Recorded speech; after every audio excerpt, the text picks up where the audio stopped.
And the talk we're going to hear from next is from Dr Vinoth Ramachandra, who studied in England, Queen Mary College, and then a PhD at Imperial College in nuclear engineering.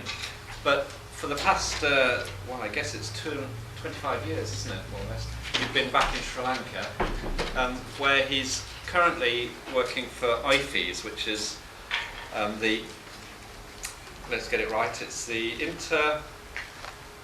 International Fellowship of Evangelical Students, isn't it? Yes. Well, we always just call it IFES, but so we don't often have to say what it actually means. But, he's going to talk to us about some of his insights from that work, I guess. He's interested in science and theology, philosophy of science.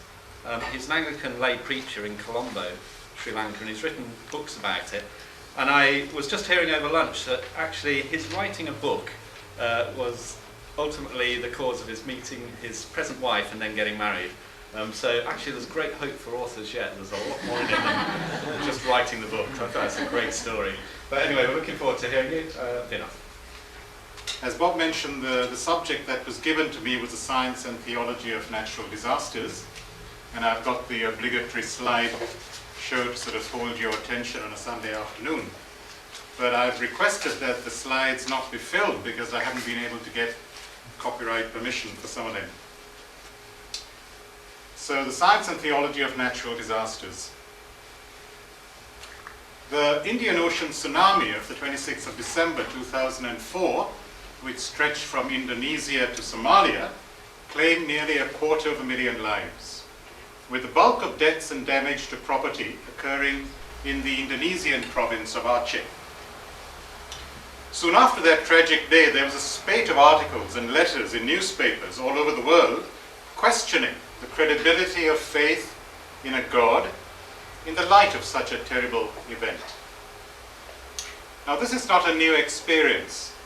In 1755, when an earthquake flattened the city of Lisbon, the cynic Voltaire asked whether the vices of that city were so much greater than those of London or Paris to merit such indiscriminate judgment from God. Some religious people add fuel to the cynic's fire by naive statements about God's will or God's judgment, or that these are signs of the end times and so on. Even well-meaning expressions of gratitude to God for rescue and safety lead us to wonder what purpose is served by saving some but leaving so many thousands to die. We also heard stories after the tsunami about the miraculous survival of religious buildings and icons. But these stories only confirm the atheist's conviction that all religious beliefs stem from superstition and ignorance. After all, what kind of deity is it that cares more for things than for people? Mutual questioning. When things go well, we simply don't believe in disasters. That's why rational self-interest and long-term prudence in the face of threats such as global warming and climate change, these are too feeble motives for most of us to change our ways of life for the sake of austerity, let alone for others. We need to suffer ourselves. Isn't it interesting how God doesn't enter the picture at all when the media reports, for example, the growth of scientific understanding, including the understanding of earthquakes and tsunamis or recent medical discoveries? These are attributed solely to human genius. But God so quickly becomes a scapegoat when things start going wrong, when nature unravels. That God is always the object of our anger and our scorn should not surprise Christians of all people, who after all follow a crucified God. I'm also perplexed by the argument that somehow earthquakes and tsunamis are more destructive of faith in a good God than, say, a sudden lightning strike that leaves a man dead in an open field. Is there an assumption here that sheer numbers are what count against the goodness of God? But what numerical threshold should a disaster reach before we move from belief to unbelief? Your Prime Minister, Tony Blair, soon after the tsunami, made the pertinent observation that Africa suffers the equivalent of a tsunami every week. And why does this easily preventable man-made disaster not merit the same moral indignation and theological attention in the global media? So one is left with the feeling that reminders of human frailty before the awesome powers of nature are embarrassing to modern men and women who are caught up in the technocratic fantasy of mastery over the natural world. One important question that is rarely raised is the following. Why is it that when hurricanes and tornadoes and earthquakes hit places like Florida or Japan, the loss of life is minimal, but that when the same disasters occur in the Caribbean or in South Asia, the ensuing devastation is mind-boggling? The answer to that question is simple and straightforward. It is poverty, in one word. Or poverty combined with corruption and incompetence on the part of government officials. For example, in South Asia, and particularly in Sri Lanka, annual warnings about floods or cyclones are routinely ignored when the technology needed to save lives and property is readily available, or safety standards are ignored when it comes to constructing buildings. Coral reefs and mangrove swamps that absorb much of the impact of tropical storms and ocean surges have virtually disappeared from Sri Lanka's coastal belts. Moreover, information collected by satellites and seismic warning systems that are owned by rich nations, the information is not passed on to poorer nations. So poverty, corruption, and resource inequalities on the scale seen in our world, these cannot be blamed on God. Rather, they represent a violation of God's will for humanity.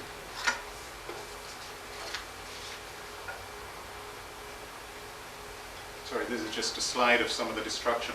Let me underscore this because it's so important for us who are relatively well off to understand. One of the most disaster-prone regions of the world is Central America, home to about 40 million people. They live in a narrow strip of land that is hemmed in by two major oceans and surrounded by a string of photogenic but highly active volcanoes. Hurricanes, earthquakes, droughts, and floods are regular events. Florida and California are subject to the same forces of nature, but the average death toll from a hurricane in Miami is half a dozen people, whereas in Central America it runs into thousands of victims. Hurricane Mitch in 1998 killed more than 18,000 people, and less than a handful of those who died came from middle-income families. An official survey in Nicaragua just a few weeks before Hurricane Mitch revealed that the poorest 20% of families received a negligible 0.4% of total income, while the richest 20% gathered an extraordinary 68% of the national income. On those kinds of incomes, not surprisingly, the poor construct homes of cardboard, rubbish, and discarded materials that collapse with the first earth tremor or a mere blast of wind. So vulnerability to natural disasters in Central America and other places is determined by mass poverty. So poverty is the killer and not nature. On February 13th, 2001, an earthquake, the second earthquake within a month, hit the tiny Central American country of El Salvador. 2/3 of the country was affected by the earthquake. While the average population density in El Salvador is 228 people per square kilometer, some of the neighborhoods in the capital that were flattened by the earthquake had a density of 11,000 people per square kilometer. Because of the lack of land, the poor are forced into destructive agricultural practices on marginal soils and poor land. So they migrate to the cities putting immense pressure on resources. The crippling burden of foreign debt has deprived governments in the region of the resources needed to invest in social services, in roads and other infrastructure, which could save lives in times of crisis.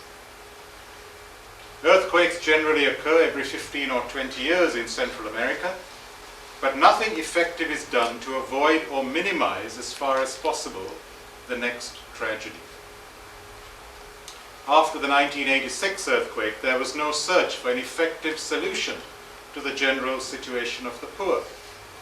Instead, the country, encouraged by the IMF and the World Bank, invested heavily in technology for the banking system, in computers, telecommunications, and improved weaponry for the armed forces.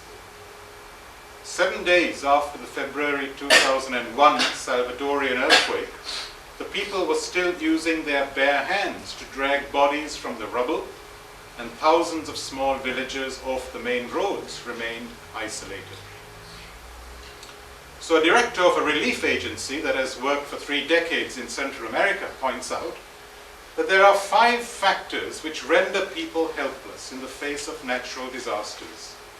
And none of these have to do with geography, all are man-made.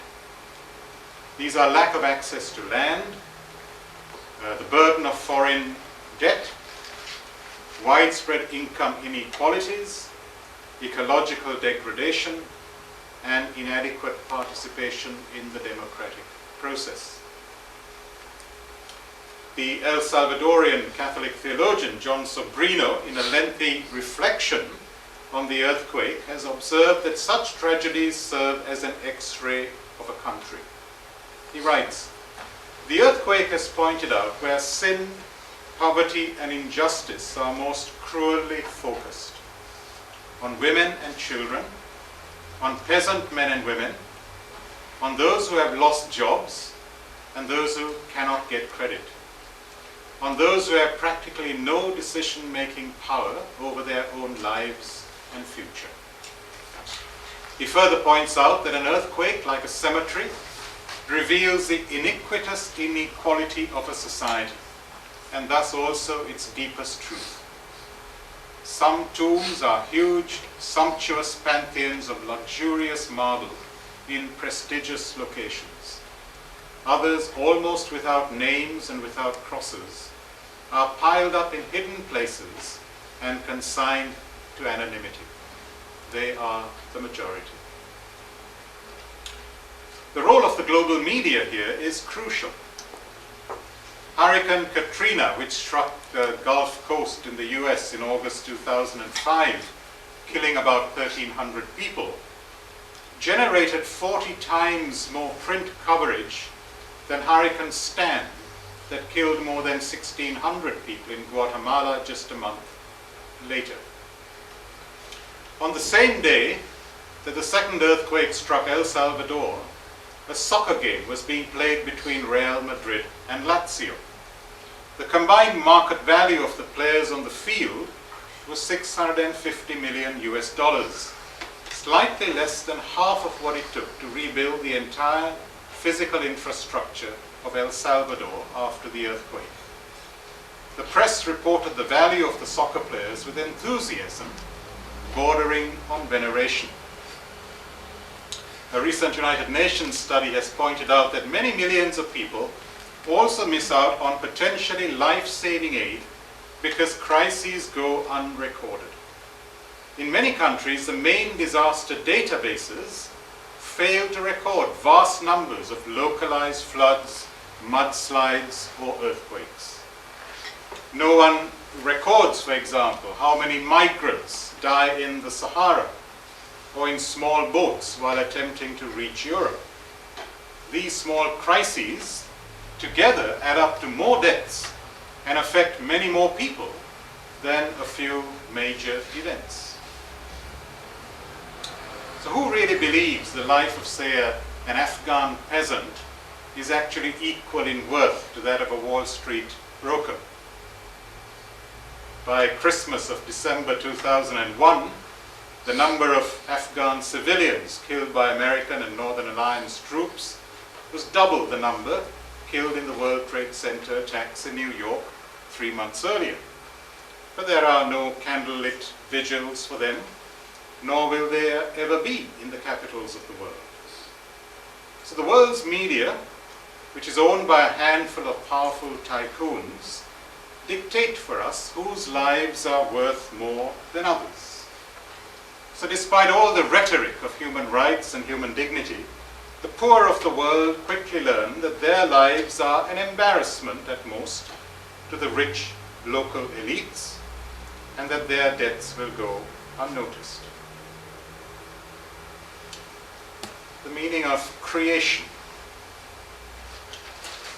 The doctrine of creation, the Christian doctrine of creation, is the most neglected of doctrines in many churches worldwide today, and naturally the least understood by atheists. Creation is often identified with creationism, something that God did many billions of years ago. It's about chronological origins. And so this has led to an anthropocentric, indeed individualistic view of God and God's purposes for God's world. Some Christians give the impression that God's business is to spare us pain and loss, let alone death and destruction. The health and wealth gospels that some churches uncritically import from affluent churches reinforce this narcissistic absorption in our own security. So God becomes a cosmic security blanket. For many atheists, the God whom they reject is either the cosmic tyrant who is controlling and determining every event that happens, or else the cosmic spectator who is indifferent and passive in the face of what goes on, a figure more to be pitied than worshipped. Now, creation is a free decision of the triune God. It's a gratuitous gift. God has no need of creation. Creating is rather an action of God's free love. Against pantheism, the world is contingent. That is, it is truly other to God. It doesn't have to be the way it is. For God to bring about a world means that God allows a space for something other than God to come into being, and that's God's free choice. And God gives a certain degree of autonomy to what He creates. Every act of creation, even in human contexts of parenting, of creating music or literature, involves both the exercise of power and the self-limitation of that power.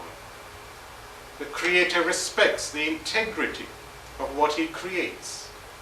So the relationship between the Creator and a creation cannot be described adequately in the language of controlling or ruling or governing.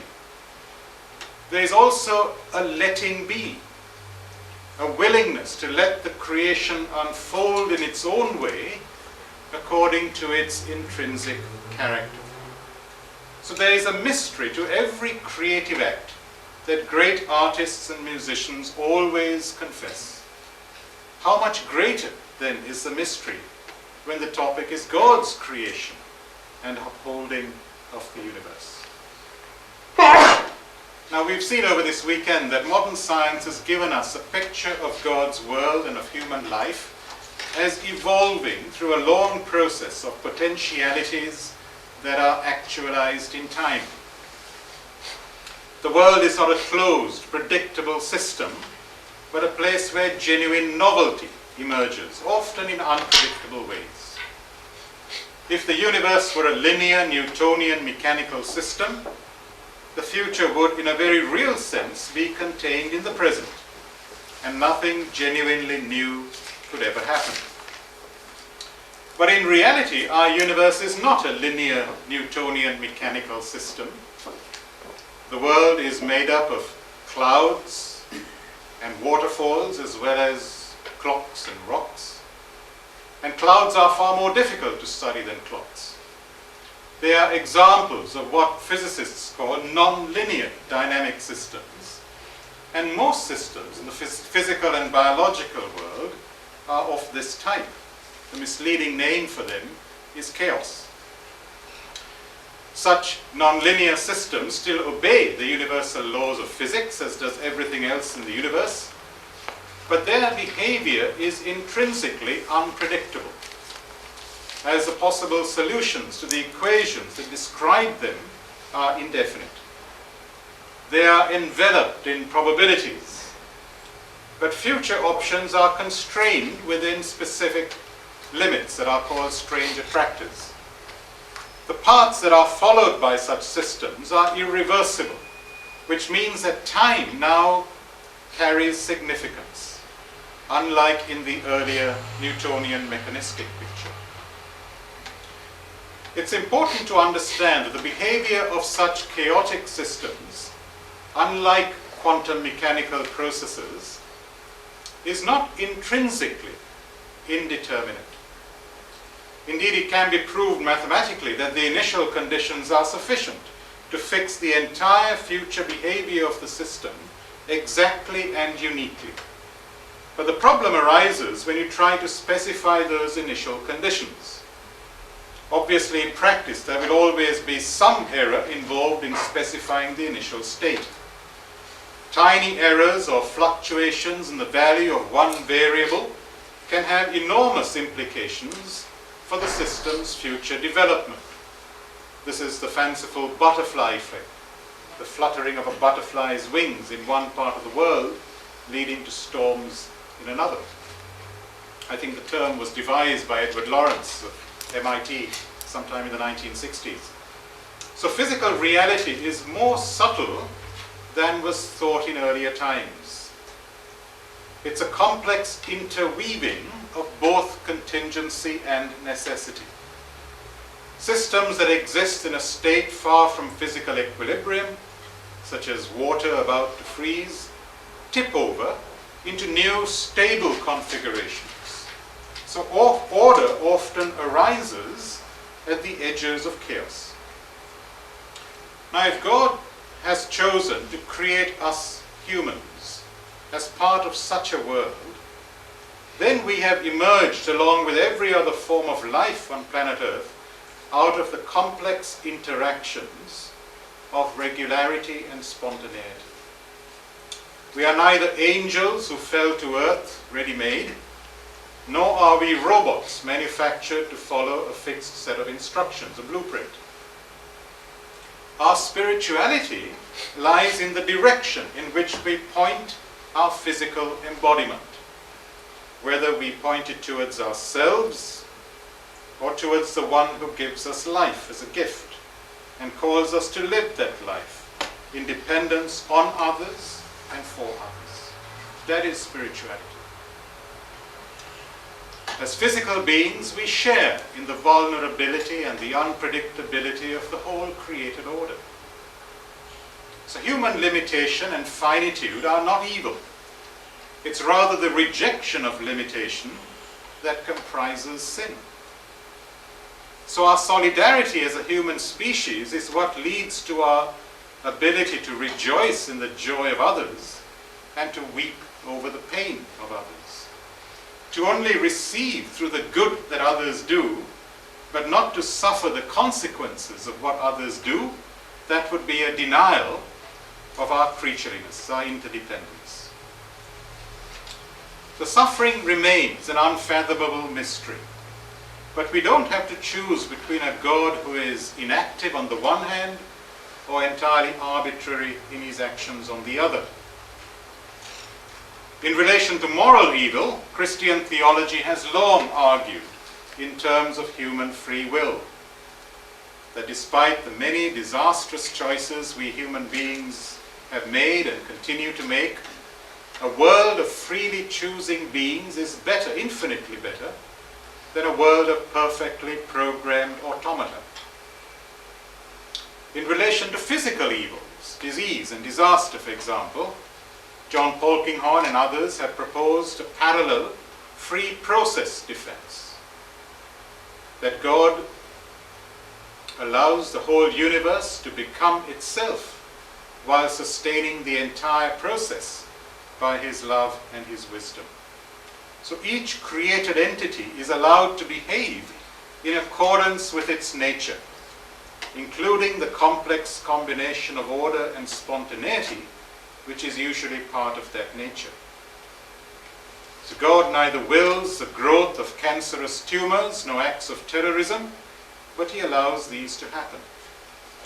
The same process of gene mutations that lead to novel life forms also lead to the development of malignant tumors. God is neither a puppet master nor an absentee landlord. Let me say a few words about earthquakes, although here I wish it were Bob White rather than myself who were speaking on this. But for those of you who are interested, earthquakes happen every day around the world, but most of them go unnoticed because they cause little damage. The number of earthquake reporting stations increased from about 350 in 1931 to about 4,000 today. As a result, many more earthquakes are reported than in the past, currently about 35 per day worldwide. This does not necessarily mean that the number of earthquakes has increased, however. The United States Geological Survey estimates that since 1900, there have been an average of 18 major earthquakes, that is of magnitude 7 to 7.9 on the Richter scale, and one great earthquake of magnitude 8 or greater every year. And this average has remained relatively stable. In fact, in recent years, the number of major earthquakes per year has actually decreased. You can find detailed statistics on the size and frequency of earthquakes from the USGS website. Large earthquakes can cause serious destruction. Damage may be caused by the ground shaking and cracking, a tidal wave or tsunami if the earthquake occurs under the sea, fire, or by gas or petrol leaks. Most large earthquakes are accompanied by other smaller ones that can occur either before or after the main shocks. The power of an earthquake covers a large area, but in a very large earthquake, it can even extend over the whole planet. Scientists can locate the point from which an earthquake started. That point is called its focus or hypocenter. The location on the surface directly above the hypocenter is known as the epicenter. Most naturally occurring earthquakes are called tectonic earthquakes. Heat that is produced by the decay of radioactive elements within the Earth causes slowly moving convection currents in the Earth's mantle, and this is an example of another nonlinear dynamic process. A patchwork of rock plates in slow but constant motion a few kilometers below the surface is known as a lithosphere. Plate boundaries grind past each other, creating frictional stress. When the frictional stress exceeds a critical value, a sudden rupture occurs, or failure. The boundary of tectonic plates along which failure occurs is called a fault plane. When the failure at the fault plane results in a violent displacement of the Earth's crust, the elastic strain energy is released and seismic waves are radiated, thus causing an earthquake. Now there are two types of seismic wave, namely body waves and surface waves. Body waves travel through the interior of the Earth. They are refracted by the varying density and composition of the Earth's interior, and this effect is similar to the refraction of light waves. Body waves transmit the first arriving tremors of an earthquake, as well as many later arrivals. There are two kinds of such body waves referred to as primary or P waves and secondary S waves. P waves are compressional waves, which means that the ground is alternately compressed and dilated in the direction of propagation. These waves can travel through any type of material. In air, these pressure waves take the form of sound waves, so they travel at the speed of sound. Typical speeds are 330 meters per second in air about 5,000 meters per second in granite. These P waves are what are first picked up by animals and birds. So the flight of animals and birds is often an indication that an earthquake has happened. They are not as destructive as the S waves or secondary waves and surface waves that follow them. S waves are transverse waves or shear waves, which means the ground is displaced perpendicularly to the direction of propagation. In the case of these horizontally polarized S waves, the ground moves alternatively to one side and then the other.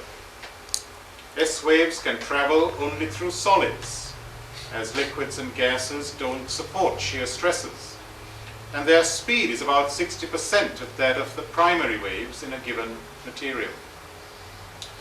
And it's because they move more slowly that they also cause more destruction. Most of the Earth's earthquakes take place in the 40,000 kilometer long horseshoe-shaped zone that is called the Circum-Pacific Seismic Belt, also called the Pacific Ring of Fire, which for the most part bounds the Pacific Plate. Massive earthquakes tend to occur along other plate boundaries too, such as along the Himalayan mountains. In fact, the Himalayas were formed when massive land masses collided. The Earth's crust is constantly being reshaped by such forces. They create numerous ecological niches in which distinct and diverse forms of life may emerge. Many tropical paradises, such as the Hawaiian Islands, for example, also the result of volcanic eruptions caused by earthquakes. We now know that the Indian Ocean tsunami of the 26th of December 2004 was the most devastating tsunami in recorded history. The quake lasted an unprecedented 8 minutes and was the biggest in the past 40 years. Its origin lay about 150 kilometers off the coast of Sumatra and 30 kilometers below the surface of the Earth. The unprecedented size of the waves and the extraordinary range of the devastation puzzled many scientists. Paradoxically, the rupture occurred along the northern section of a fault line that was thought to be dormant, and the aftershocks extended over an incredible 1,600 kilometers of the fault line. A thin, long section of the ocean floor seems to have risen about 10 meters in a matter of a few seconds. As the ocean floor rose, it displaced a huge column of water on either side of the fault line. The wave trains traveled at the speed of 900 kilometers an hour, which is the speed of a jumbo jet, through the entire Indian Ocean. The energy involved in the rupture of the Earth's crust and the transmission of the water columns was estimated to be the equivalent of 30 Hiroshima bombs. This is just some of the destruction on the east coast of Sri Lanka. The unexpected location of the quake means that every underwater fault, including those off the west coast of the USA, must now be considered a potential tsunami threat. God's actions, and here I will overlap with much of what we heard this morning from Professor John Pilbrow. In traditional Christian theology, it's been held that volcanic eruptions and earthquakes and animal predation and so on are consequences of a cosmic fall. The sin of human beings has led to violent disruptions in the natural order. For example, John Calvin, commenting on Genesis 3 verse 19 in his commentary on the book of Genesis, writes, "The inclemency of the air, frost, thunders, unseasonable rains, drought, hail, and whatever is disorderly in the world are the fruits of sin. Nor is there any other primary cause of diseases." Now this would be a view that was understandable in a sort of pre-Darwinian era, but not today. And yet I'm surprised how many popular Christian books actually repeat this. One example is a book that I just came across recently by a British evangelist, Roger Carswell, who writes, "The paradise which God had created on earth had no sin, suffering, sickness, sadness, or death. There was no struggle for existence, no cruelty, no pollution, no physical calamities such as floods, earthquakes, hurricanes, or tsunamis. There was no imbalance in either order or justice." I forgot to mention that Calvin also regarded the existence of fleas, caterpillars, and other noxious insects as a sign of some deformity of the world, which he writes, which ought by no means to be regarded as in the order of nature, since it proceeds rather from the sin of man than from the hand of God. He doesn't tell us what he thought of butterflies. Now, I want to suggest, however, that earthquakes, volcanic eruptions, and even animal predation, and other awesome natural events are not aspects of the fall. There is no biblical evidence for that at all, but rather the way that God has chosen to bring about ecological changes and biodiversity on the planet. The fallenness of the human condition is expressed rather in our increased vulnerability to such events. And I mentioned poverty and other aspects of this vulnerability. I've given examples of how it is sinful human actions, including our wrong priorities, that result in the heavy loss of life, much of which is easily preventable. Also, I raise the question, could we have, as a result of our fallenness, lost some capacities, such as immunity to deadly viruses, and the ability to pick up nature's signals, the way that some animals do? Just a speculative question. We could discuss it afterwards. How then may we envisage God's continuing interaction with the present world? We were reminded this morning of different types of causality that operate in nature.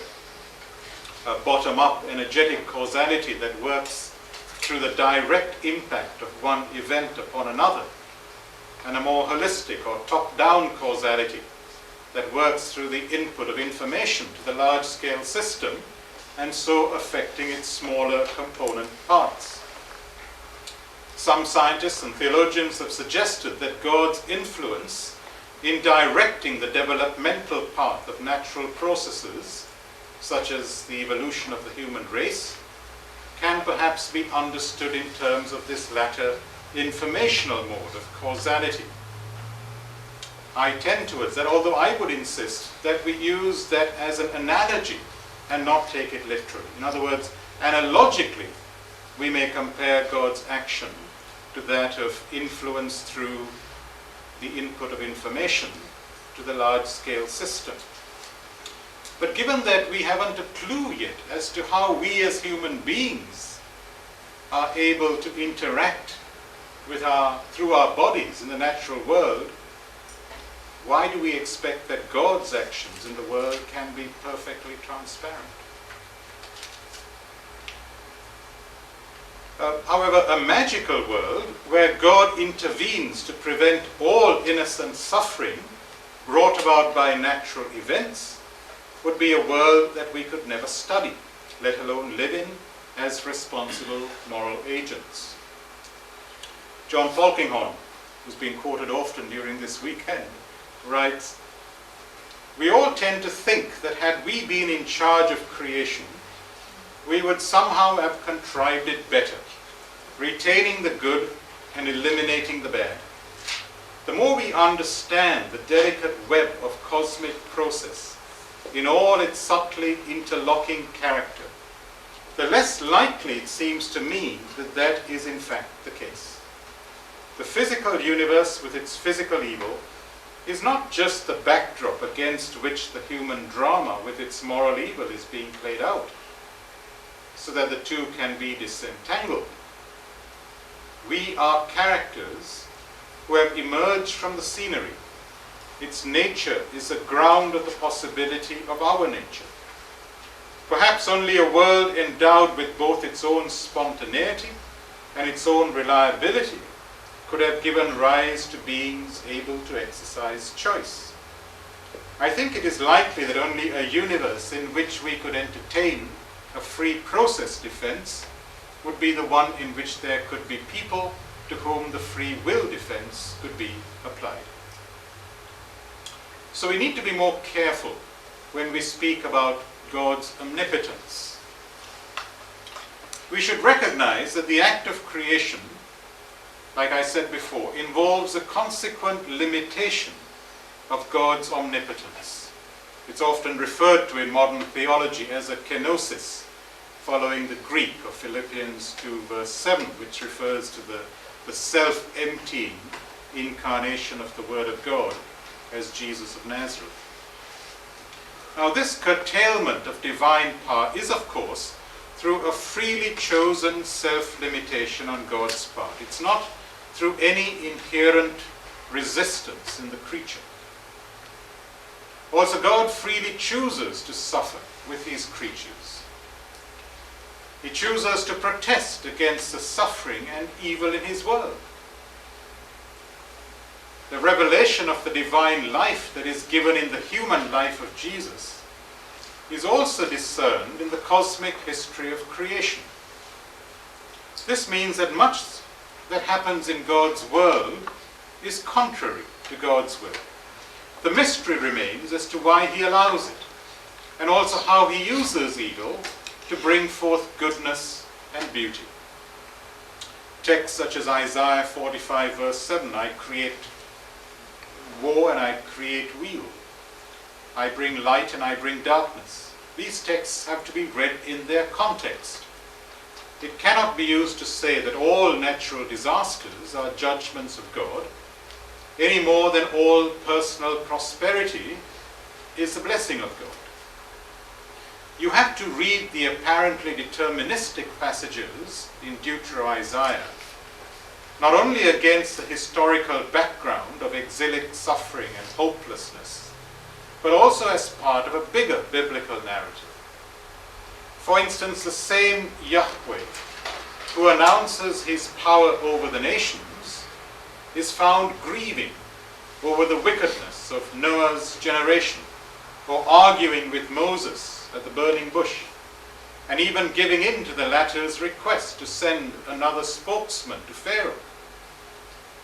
We find Yahweh weeping over the disobedience of Israel in books like Hosea and Jeremiah, and Jesus is the supreme example, weeping over Jerusalem, and ultimately being led helplessly like a lamb to the slaughter.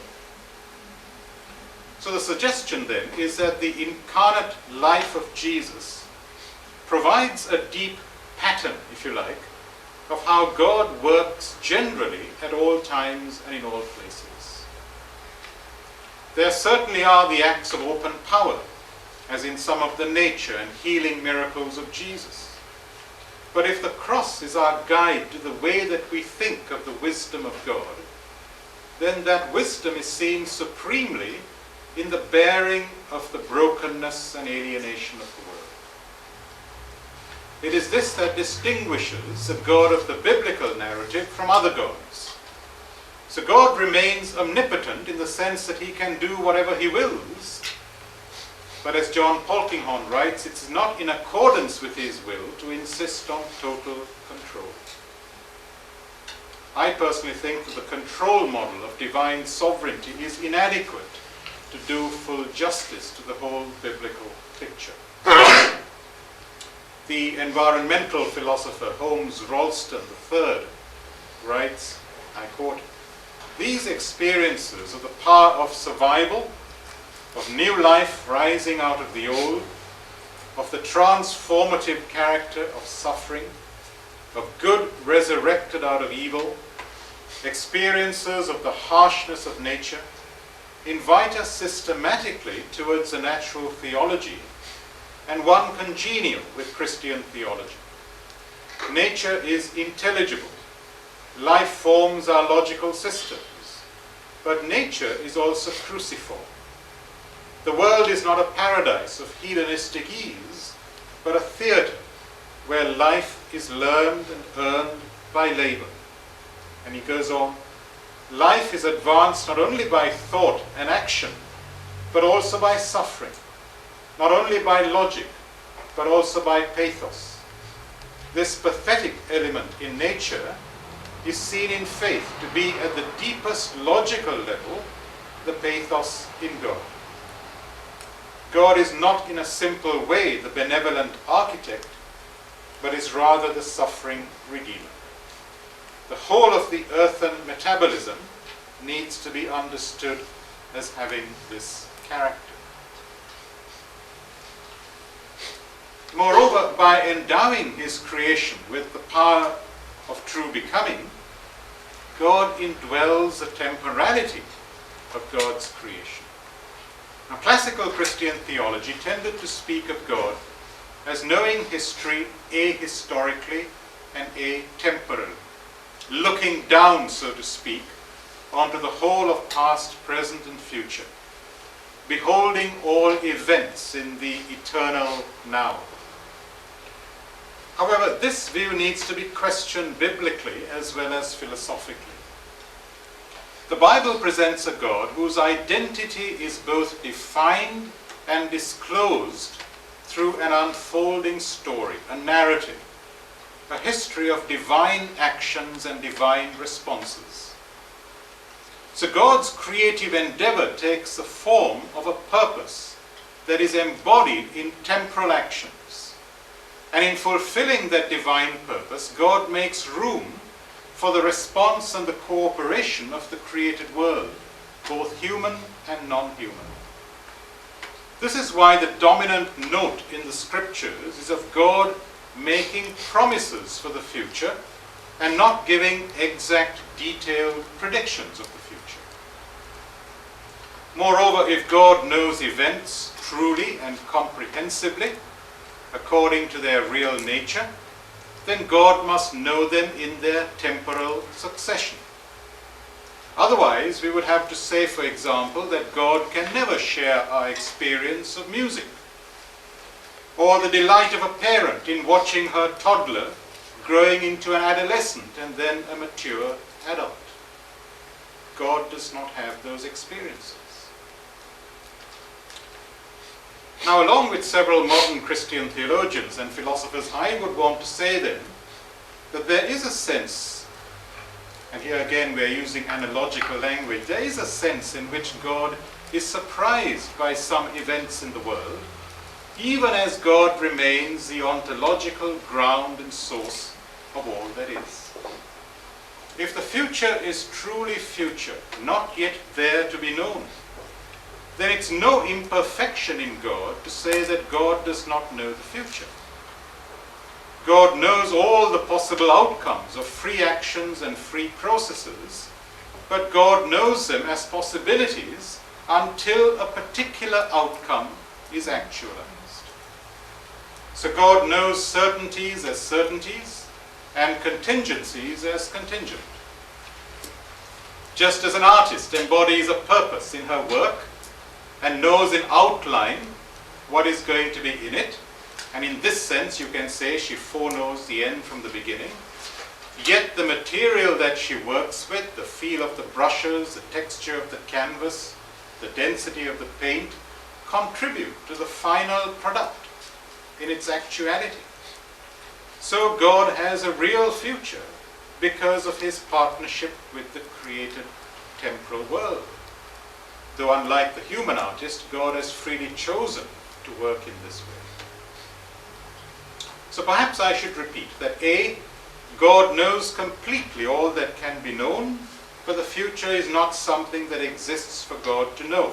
So this is not in any way a limitation on God's omniscience. And B, the language of personal promise is not the same as that of impersonal prediction.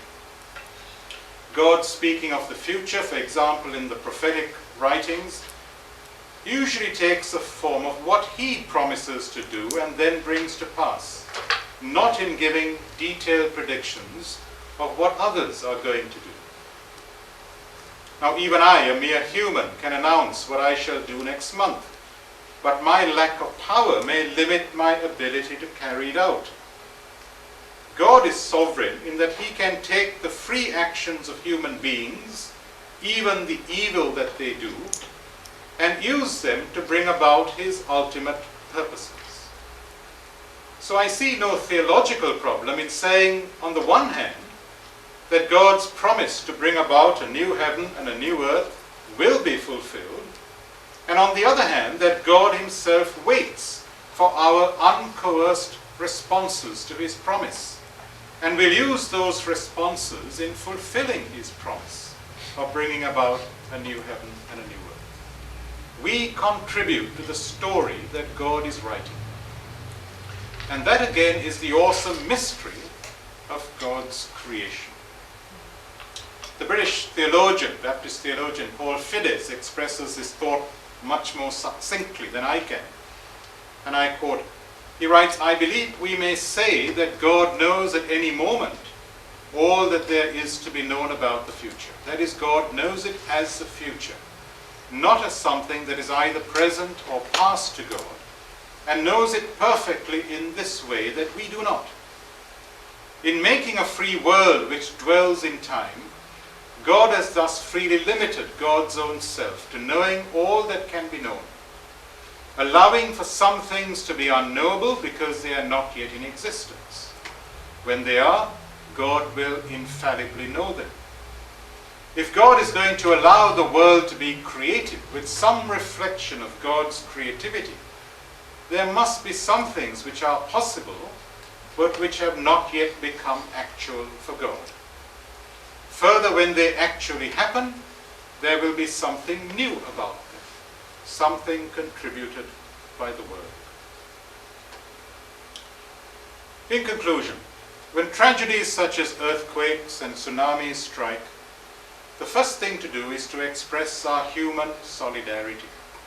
Never to forget that these are our fellow men and women, creatures like us in the image of God and for whom Christ died. Our Christian response is well summed up by John Sobrino, whom I quoted earlier. He writes, "To let ourselves be affected, to feel pain over lives cut short or endangered, to feel indignation over the injustice behind the tragedy, to feel shame over the way that we have ruined this planet, that we have not undone the damage and are not planning to do so. All this is important. It motivates compassion and immediate emergency assistance. But more importantly, it sheds light on the most effective way to help in the tragedy. That is simply being with people. There will always follow the clamoring existential questions and our feeble, stuttering human answers. But more importantly, what we experience in times like this is a sense of indignation and outrage. The same thing always happens to the same people who always suffer, and a yearning for things to be different someday.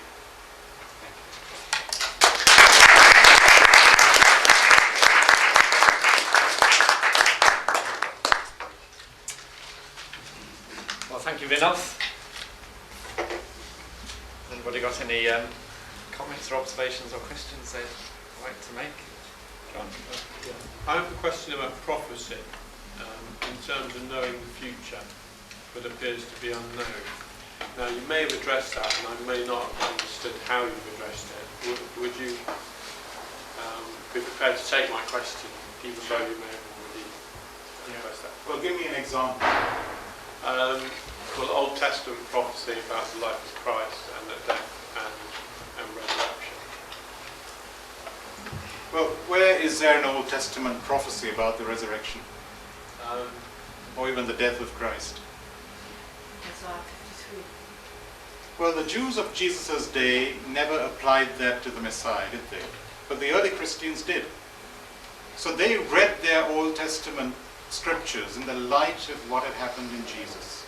And they drew the connections, they drew the threads. It's not that there were these sort of predictions that any neutral objective observer could see were predictions that were fulfilled in Jesus. No, it was by faith that they drew the connections and they understood that Jesus was fulfilling not only those texts about the coming Messiah, but that he was also the strange suffering servant of Isaiah 53. You might say Jesus himself predicted, in 3 days you can tear down this temple and I'll build it again. He predicted his resurrection. Yes, but what did he? Yes, but I would say that is part of God's purpose in salvation history.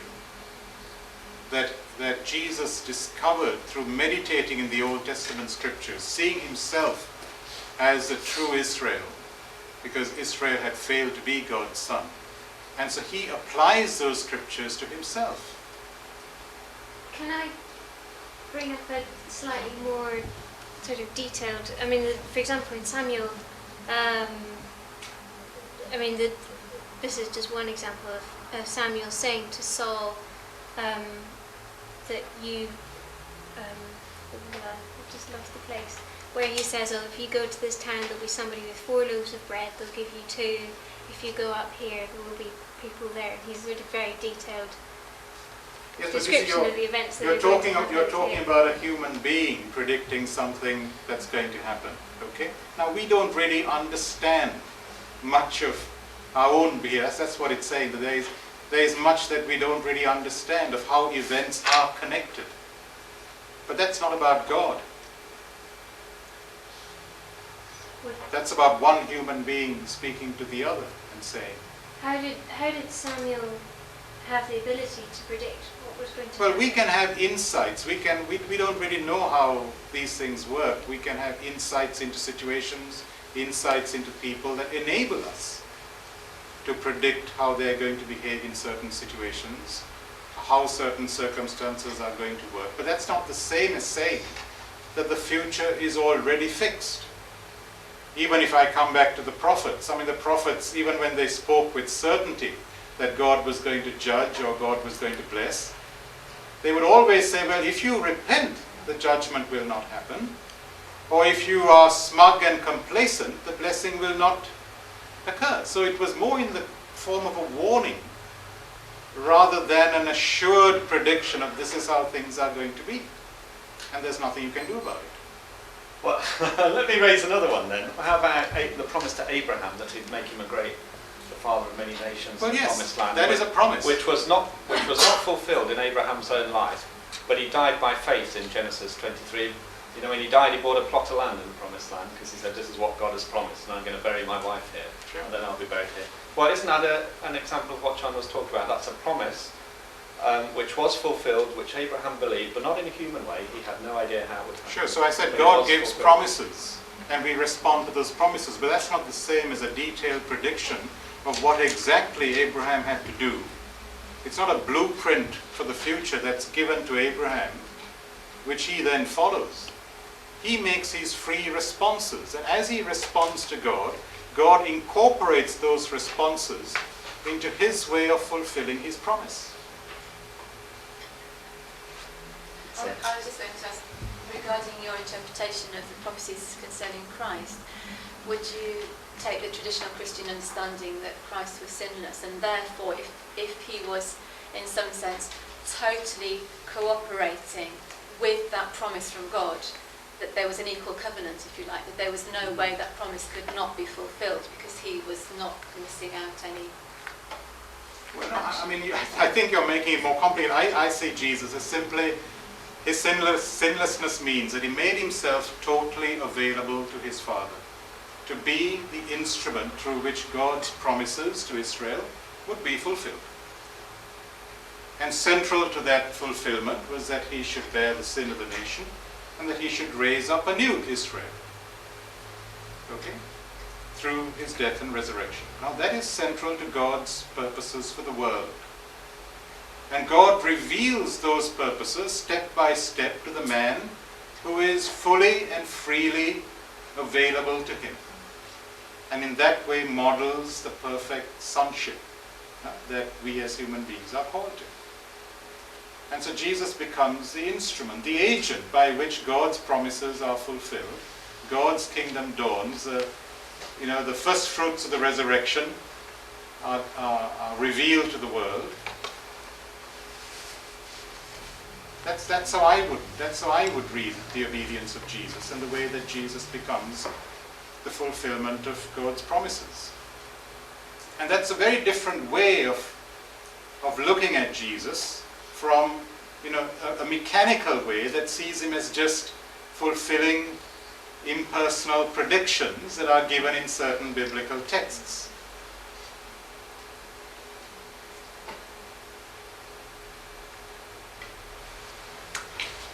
Yeah, let's go. This is actually about, I think, something you said last night, I think, but correct me if I didn't hear you properly. But I think you said something like part of the reason that you believe in Christianity or God is because it seems unlikely that we would have arisen by chance, and so you said that if there's a God that created us, then that's a plausible explanation for us as conscious beings to exist. But God, as has been talked about and as Christianity talks about, is a conscious being himself. So I just wonder what makes him any more likely to arise as a conscious being than us. I'm sorry, I didn't understand. It's the idea of God as a created being, because God is also a conscious being, as we are. Yes. Albeit a greater conscious being, and therefore, where does God come from in that sense? Where does God come from? Is that behind the question? You referred to what I said last night. Yes.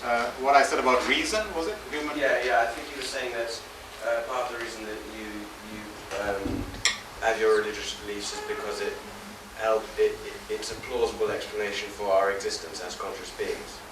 No, I didn't say that. I said right, that. Okay. Yeah. That's what I said is believing in God enables me to make sense of so much that we just take for granted.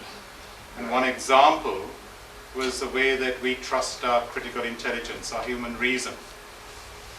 Because if you didn't believe that we came from an intelligence, a mind, if we were simply here as just an accidental byproduct of an impersonal, mindless process, why do we then trust our reasoning? Why do we believe that by exercising our reason we can arrive at truth? I mean, Darwin himself in one of his letters confesses to what he calls this horrid doubt that if our minds are merely the products of, or our thoughts are merely the products of a chimpanzee's mind, then why should we trust our thoughts? And that's a doubt that plagued him towards the end of his life. So if evolution is an ultimate explanation, that we are here through a mindless, a dark void that has just thrown us up by accident, and reason itself is simply that epiphenomenon, why on earth do we trust our reason? That's what I was saying last night, that in a strictly naturalistic, atheistic framework, reason becomes problematic. So we should turn the question, is belief in God rational? We should turn it around and say, well, without belief in God, why do you believe in reason? It takes faith in God to actually elevate reason. John Locke used to speak of reason as a candle of the Lord. And a candle, that very interesting imagery. It's not the great light that illuminates the whole of reality, that gives us absolute truth. It's a candle that shines in the darkness. So you have genuine illumination. But it's not, yeah. My comment was really sort of to support, I think, what you were saying earlier on. I was thinking of instances, and it does seem to me that in the Bible, God really genuinely interacts with people. It's a personal kind of relationship. And I was thinking of an example when Hezekiah was sick. Can you stand up and just talk? I'm thinking of the example where Hezekiah was sick. Yes. God told him he'd die. And actually God changes his mind. in response to Hezekiah's prayer. And that seems perhaps, would you like to comment on that? I think it supports what you were saying earlier. Or the argument with Moses, the burning bush, where God actually gets angry. Now, should we say, as many commentators say, well, that's just anthropomorphic language? Because then if you say that, then it's like saying it's really it's a pseudo argument. It's not a genuine dialogue that's going on. And that makes you really question the nature of the relationship. And I think in a genuine relationship, a genuine dialogue, the other is also affected, his other is also changed. And I think God has chosen to, like I said last night, to be God with us. And to me, that narrative character of Scripture is so important, because we have no other God, at least no other certain knowledge of God, other than what he has given in the narrative. And the narrative discloses a God who is in time and who reveals and enacts his purposes in time. So we can speculate about a God who is also outside of time, but we can never say anything about that God. We can only speak of the God who is in time, because that is the God who's made himself known to us.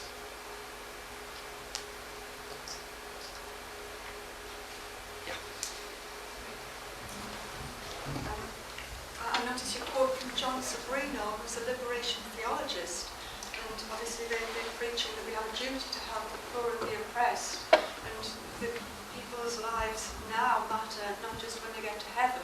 But I also remember a saying by, I'm not quite sure how you pronounce his name, Paulo Freire, where he says that no man can we can't liberate other people, we can only liberate ourselves. From that perspective, what should our response be, do you think, to the fact that there are other things going on in the world, such as these disasters which are made worse by poverty? Well, I'm not sure whether Paulo Freire said that, or if he did, I would want to know the context in which he said those words, because we are celebrating the abolition of slavery.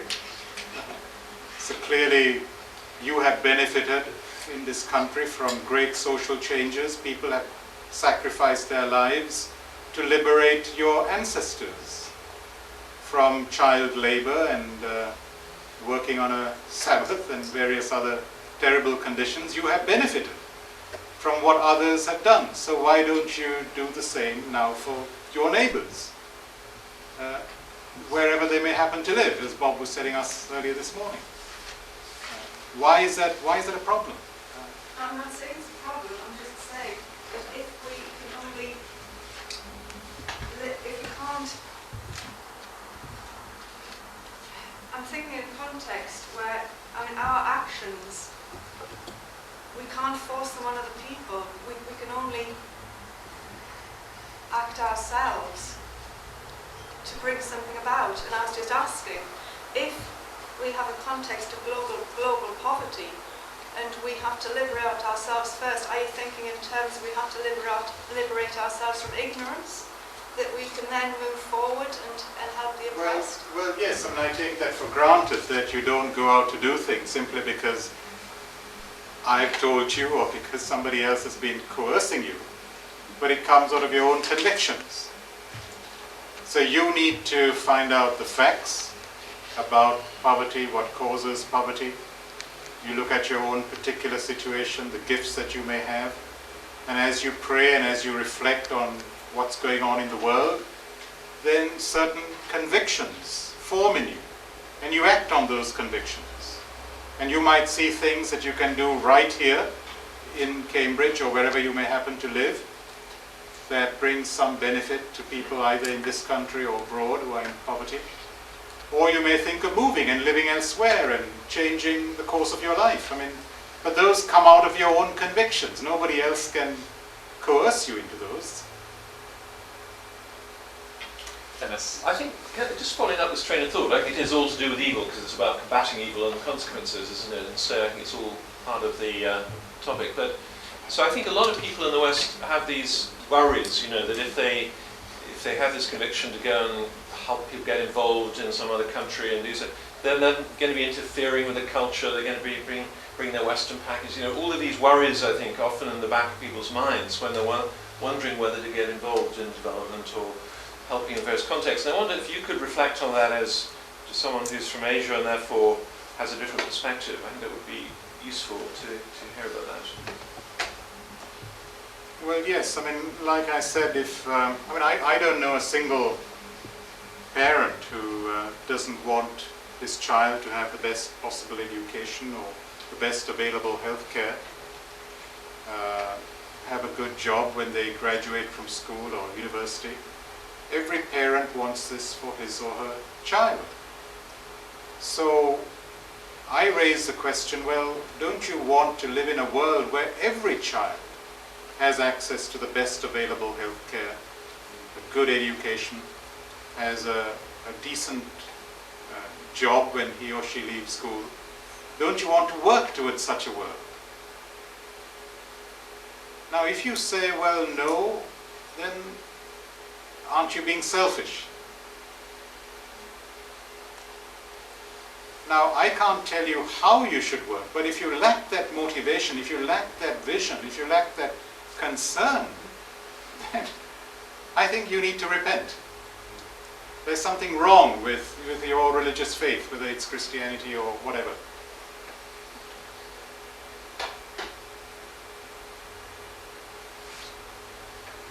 Just continuing this discussion, if we are part of nature, we are part of an ecosystem. I suspect this ties in with chaos theory as well. Whatever we do, whether or not we intend to affect other people, will of necessity affect them, if we are part of the system. Yes. So, is it possible to act or indeed not to act and not affect other people? Well, yes, I mean, we're all acting Yeah. in the food we eat. Where do we buy our clothes from? What kind of car do we drive? Shopping is a political action. So we are politically involved. None of us is neutral. And so the question is my political action, whether it's shopping or who I vote for in local council elections, are these actions aligned with the values and the priorities of God's kingdom? Or do they run counter to the values and priorities of God's kingdom? That's the basic question we should be asking. So we start with our present actions, our present involvements in the world, and we ask, well, how do they really reflect God's kingdom priorities, his kingdom agenda, which has to do with justice for the weak and the vulnerable and the poor?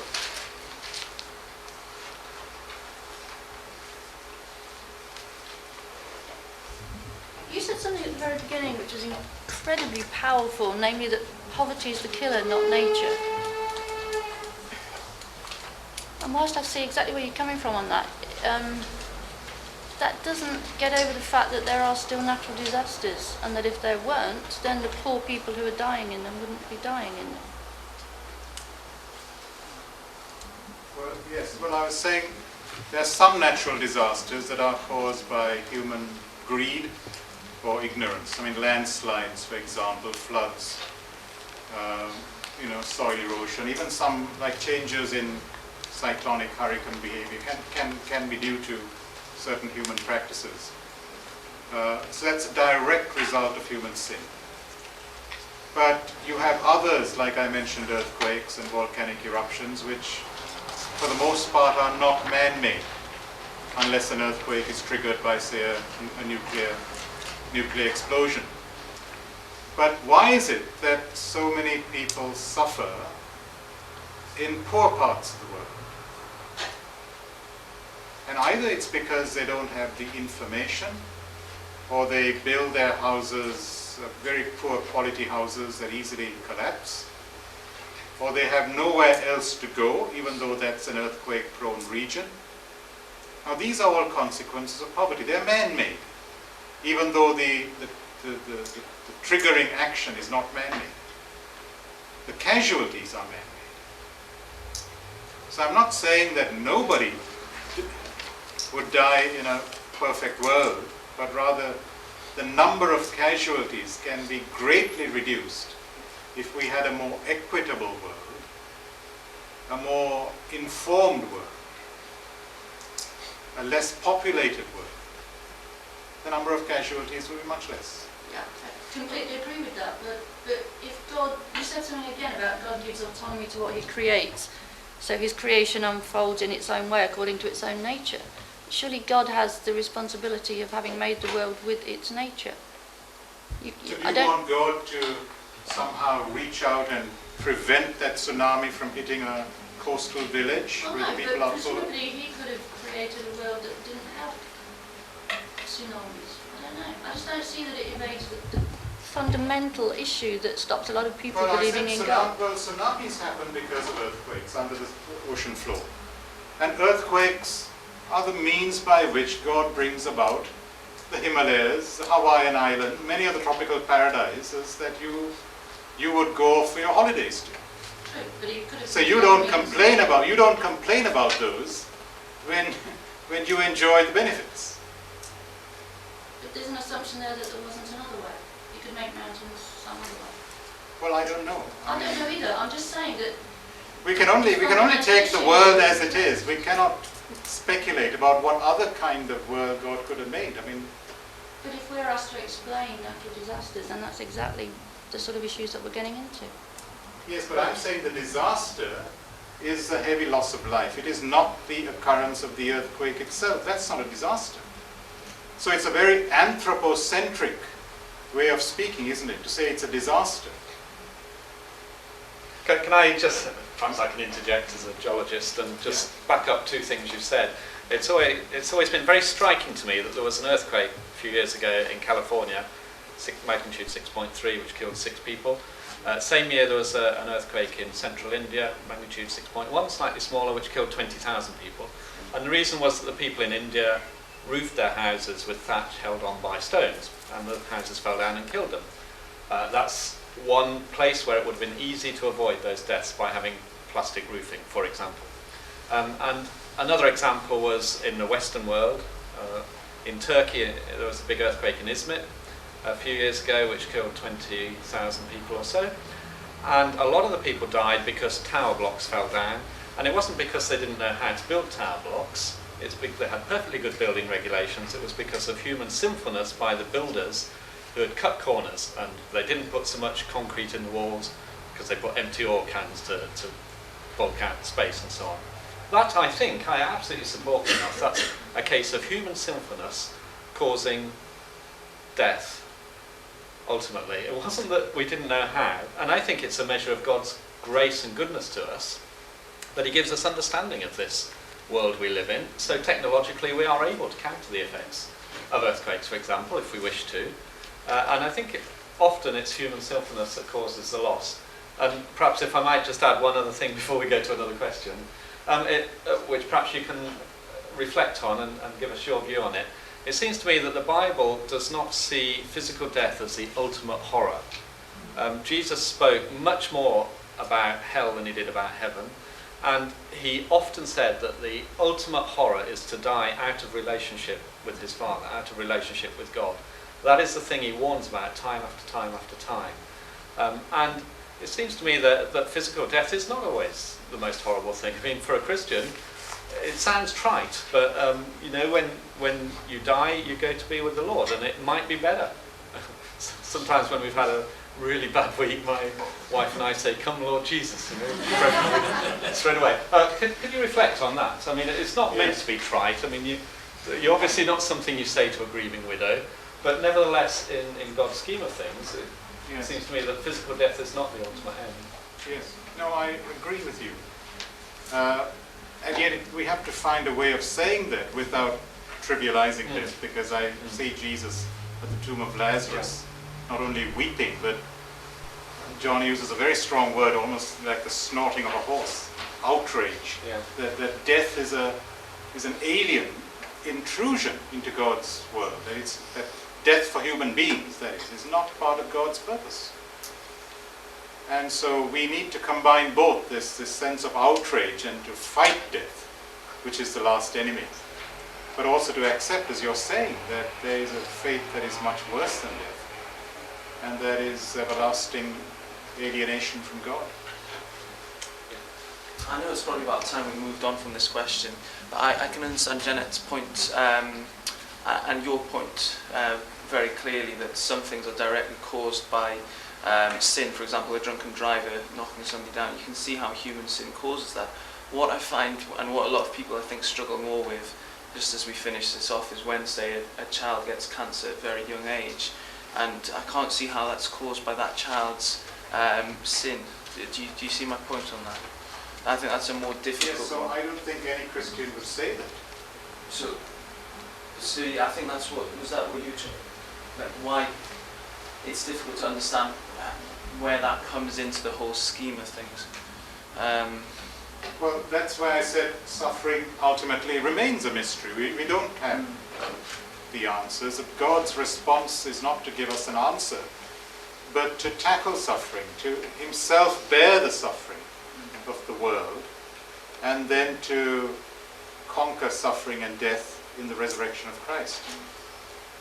So he doesn't give us a theoretical answer, but I was just hinting, and that's all we can do, I guess. That is, hint at a suggestion that maybe the possibility of cancerous cells is part of the risk of creating the kind of world that God has created, and that is a world in which creatures like us can exist. I think that's a good point on which just to end this discussion, and to thank Vinoth yet again for